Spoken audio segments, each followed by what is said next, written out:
Welcome! In front of me I have Apple Watch Series 7 and I'm gonna show you how to enable the silent mode on this device.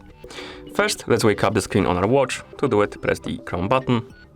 After you wake up the screen, swipe upwards from the bottom of the screen to open the quick settings. Here, scroll down and find this bell icon. And to enable the silent mode, tap on this icon right here. And now all the sounds on our watch will be muted. And to disable the silent mode, you can open the quick settings again and tap on the icon again. You can also enable this mode through settings. To do it, press the Chrome button to open the menu.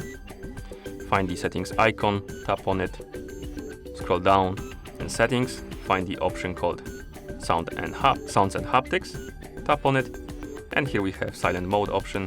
To enable it, tap the switch, and to disable it, tap the switch again. You can also enable the silent mode via phone app. So let's bring our phone right here. Open the watch app on our phone.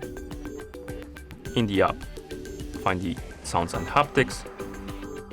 And here we have silent mode. Enable it and disable it by tapping the switch. And that's how you enable the silent mode on this device. Thank you for watching. If you found this video helpful, please consider subscribing to our channel and leaving a like on the video.